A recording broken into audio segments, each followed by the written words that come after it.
Hello, Stephanie Durham, reporting from McAllen, Texas. I don't know how much of the quarantine. So, I haven't made a video in a really long time, not professionally or personally. It's been crazy personally, it's been exciting and crazy professionally as well. But I am going to start making professional sort of educational videos tomorrow. This is a half and half. So exciting news. I have a lot of friends who have been asking about how they can best support or help their kids during this time where they're at home. Districts have sent home work packets in some cases, or the kids have access to Google Documents or Zoom, and this might be news to you as parents. Don't freak out. The kids know what they're doing. Just sort of ask them, talk to them. But if they don't have something planned out for them, there's so many amazing ideas that I have for you to do with your kids so that they can learn about all sorts of stuff or whatever interests you, really. So I just wanted to sort of give some tips. My hands are awful. I have fibromyalgia and my hands are not really working with me today. So yes, tip number 1, do not stress out. If they sent home calculus or chemistry, which if you didn't have a good chemistry teacher, you're still afraid of it as an adult. Hello, #me. So don't freak out. There's videos on YouTube. I know all of your friends or people that you know that are teachers. Reach out and I guarantee you they will help you. Email me and I certainly will help you. I tutor and I teach teachers. So I decided that during this time might be useful if I teach pedagogy for parents. So step number 1 is don't freak out. You don't know everything. That's what I tell my first year interns. You don't know everything. No one expects you to know everything. You're barely learning pedagogy theory, human development theory, and so you aren't expected to do everything and know it all. And the best thing is for you to be open, to listen to your students, which would be your kids. Listen for their cues for misunderstanding, and do needs assessments. And that's something that parents we don't do if it's not something we really want to check up on. I'll give you an example. If I want to teach Nathan and Noah how to properly wash dishes, afterwards I will assess them, look at them, and I'll say, you know what, you left food here. That's not okay. So this is the way that we're going to do it. I might reteach the whole process and make them do it again. That would be assessing what they need. What didn't they understand? Where was the confusion? Where was the hindrance towards the goal? The goal was them to wash dishes so that they're clean. So I went back and looked at it, retaught the sort of washing techniques I want to see, and then had them do it again. Retested, good to go, and then I let them off themselves. So parents really don't do that with homework. Sort of check for understanding and all of that stuff. You're going to have to start doing that. If you have to read a novel or a short story with your kids, make sure that you ask questions as you're reading. I'm going to post a video of me reading a short story for pre-kinder, then maybe for elementary, then maybe for middle school, and then for high school, just to give you techniques on questioning techniques that you can ask that you sort of have to be taught to ask while you're reading a story. So just little tips to help you during this time. Another tip, apart from not being afraid and knowing that you can't mess up in any way, shape, or form, another tip is for you to decide where you're going to sort of hold your lessons, if you are going to have lessons. And another important idea is that you can take lessons outside. If you're going to do reading, or if you want to do a writing activity, you can take them on a nature walk, have them write down different things that they see, and then when they come back, have them create a story. Of course, they would have to understand what plot is, and climax, and conflict, but you would have to ask if they know those things, and if they not, you could just have discussion. Now, if you're going to have a discussion about conflict or climax or insects, you're going to have to gauge on what type of conversation you're going to have with your audience. So you may be talking to a 2-year-old or a 3-year-old, or maybe a 5 or a 6-year-old or an 8-year-old. So you'll have to adjust the questions that you ask and the vocabulary that you use. But honestly, I never dumb things down for my kids. And I have 5 biological... I keep on turning off the video. So, I have 5 kids that I made with my body. And then I have 6 that I was gifted through marriage. So that's a lot of babies and a lot of planning for them. I feel like I have a whole classroom. They are not always all here, but they're going to be here in different times, and they'll all have stuff to do. So I'm going to be there to help them out. I've already enlisted the help of Zoe, which is smart, to get a helper. And even if it's a 2nd grader or 3rd grader helping preschoolers, and that's something that they like to do, and it is very helpful. So one of the first things that you're going to have to do is decide where you're going to hold your sort of classes. And if you have things to use as dry erase, that would be awesome. If you don't, then you can just use regular paper.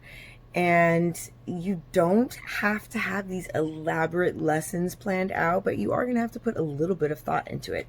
You're going to have to look over what the teacher sent home.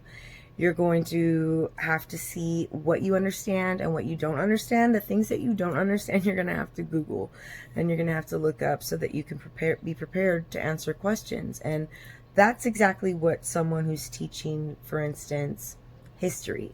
They don't know every single fact about history, but they are going to look at the assignments and the curriculum beforehand, and they are going to definitely close any holes in their understanding. Because if they don't, then they won't be able to do that for their students. So you're going to definitely have to prepare. And not that I'm in any way happy about the corona, because I'm definitely not. It has interrupted so many things, and I thought it was going to delay court tomorrow for the girls, which I had already cried about it, but I'm fine. Court is still on, and I will get the girls tomorrow. Everybody who knows me, please pray. So, don't freak out about it. Talk to your kids. You're going to have to plan. Decide where you're going to hold your meetings, right? Sort of like the same space. And it's all about consistency. You want to create not a classroom in your house if you don't already have that. My house is normally set up for that because I normally have lessons and I give them essays during spring break and make them read novels, and we have debates and stuff. But just because I have 2 master's degrees and I teach teachers, and it's always sort of been me and my children up until when I got married again. And so I just invested a lot of time in them, and I'm going to teach you some of the things that I do with them. Some things that are easy and fun, like watching documentaries and just talking with your kids about what you're seeing.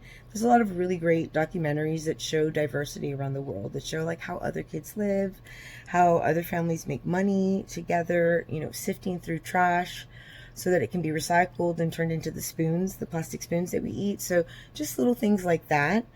You'll have to make a decision as a parent as to what, how much you want your kid to know. I like for my kids to know as much as possible, within reason. Don't scare them. I think that everybody should watch Osmosis Jones. If you don't already own it, it's a great movie with Bill Murray. And I think, Chris Tucker or someone else. Tyrone is going to say that something about me thinking everybody sounds the same, but Chris Tucker or not Eddie Murphy. Chris Tucker or the other, I don't know who the other guy is. It doesn't matter. Osmosis Jones, look it up. It's half cartoon and half like regular movie.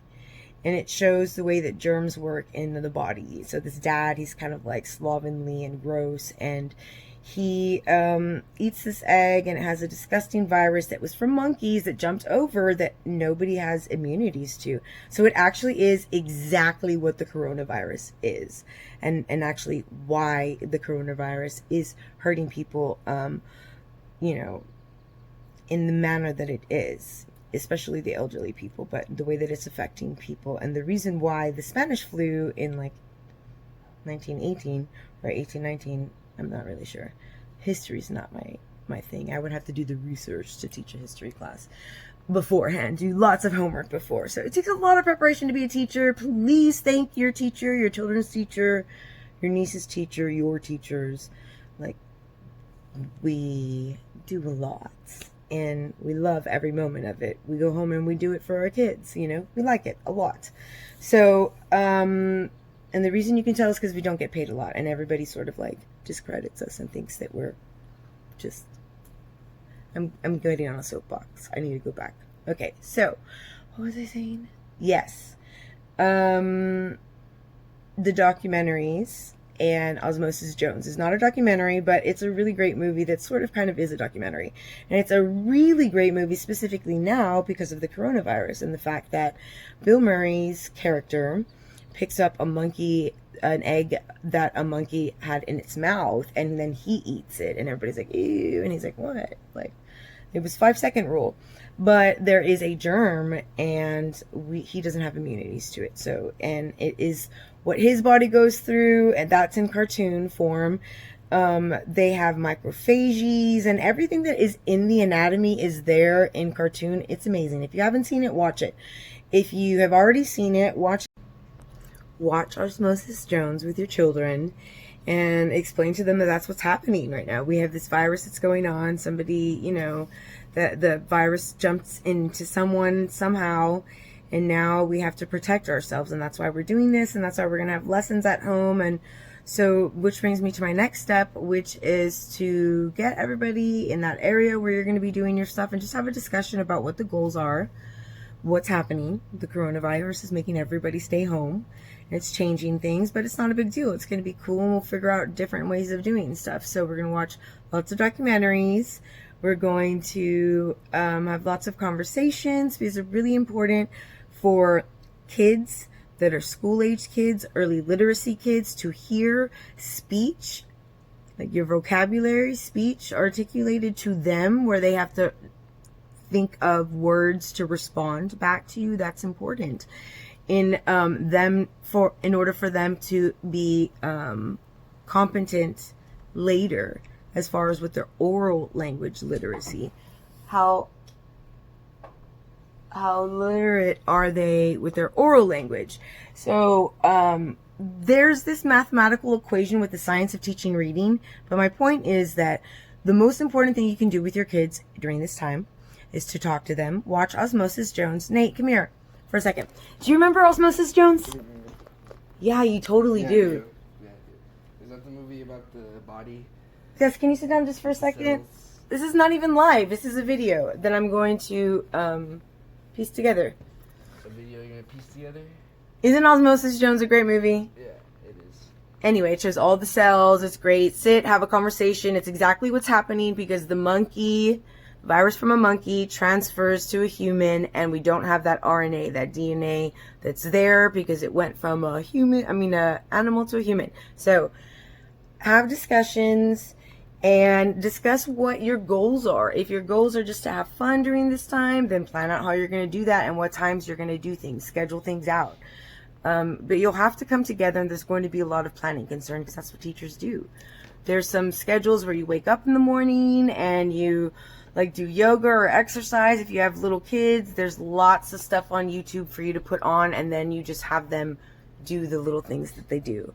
And I'll show you an example of a really cute ballet one that I used with my 5-year-old Jenny this morning, just to do a little bit of ballet in the morning. So I'm gonna have to come up with my schedule. I'll share it later. And I am going to be videoing some of the mini lessons that I do with the kids to help.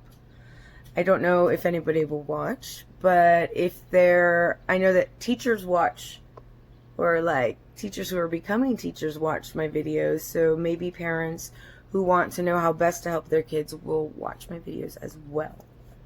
So go out and purchase Osmosis Jones and watch it with your kids so they can understand what the coronavirus is, and that there are people who are trained and everybody like ready to fight this particular thing that is going on, and that even though things are going to be different, everything's going to be okay.